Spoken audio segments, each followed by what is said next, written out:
चोवा ठाकुर टोला वाले, उसका मोबाइल नंबर है 88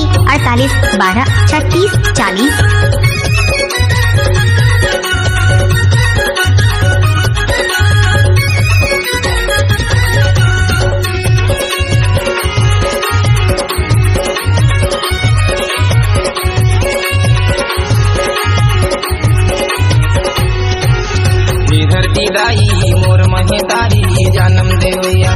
धरती दाई मोर महेतारी जन्म देवैया, तोर चरण में दाई मातना वाथन, तोर चरण में दाई मातना वाथन, धरती दाई मोर महेतारी जन्म देवैया, धरती दाई मोर महेतारी जन्म देवैया, तोर चरण में दाई मातना वाथन, तोर चरण में दाई मातना वाथन।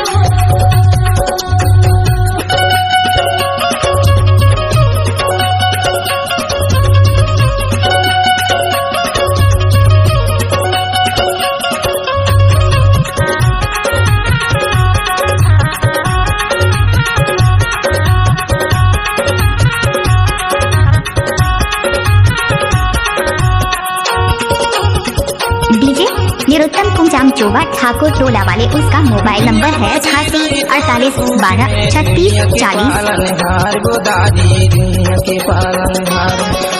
दुनिया के पालनहार गोदाई दुनिया के पालनहार, दुनिया बसी दई तोर भूख में, दुनिया के पालनहार गोदारी दुनिया के पालनहार, दुनिया के पालनहार गोदाई दुनिया के पालनहार, तोर महिमाला का मैं बखानो, तोर महिमाला का मैं बखानो, यागू में है दहान, तोर चरण में दाई मातना वाथन, तोर चरण में दाई मातना वाथन। डीजे निरुत्तम कुंजाम चोवा ठाकुर टोला वाले, उसका मोबाइल नंबर है 88 48 12 36 40।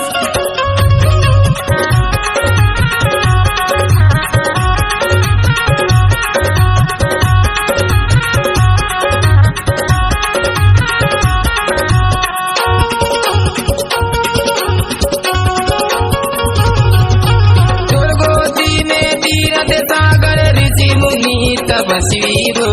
ऋषि मुनि तपस्वी, ऋषि मुनि तपस्वी गोदाई ऋषि मुनि तपस्वी, पूरम नर्मदा पश्चिम यमुना, उत्तर है गंगा पावनी हो, उत्तर है गंगा पावनी, उत्तर है गंगा पावनी गोदाई उत्तर है गंगा पावनी, चारों धाम में जल मंगवा के, चारों धाम में जल मंगवा के, तोरे चढ़ला पखारो दाई, तोर चरण में दाई मातना वाथन, तोर चरण में दाई मातना वाथन। डीजे निरुत्तम कुंजाम चोवा ठाकुर टोला वाले, उसका मोबाइल नंबर है 88 48 12 36 40।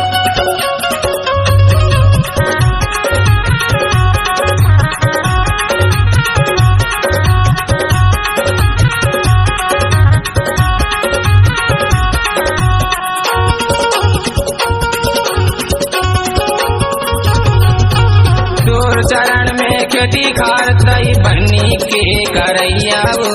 पूता के करैया,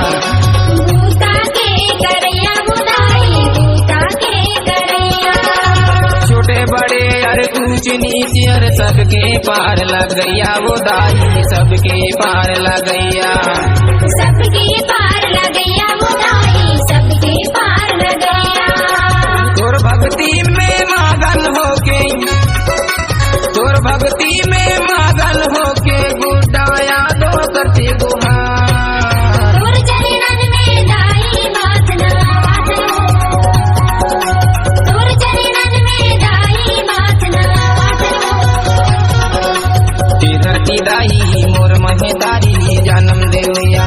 धरती दाई मोर महेतारी जन्म देवैया, तोर चरण में दाई मातना वाथन, तोर चरण जैसे कभी हो धमाका डीजे निरुत्तम कुंजाम चोबा वाले का ही होगा। दाई मात नावा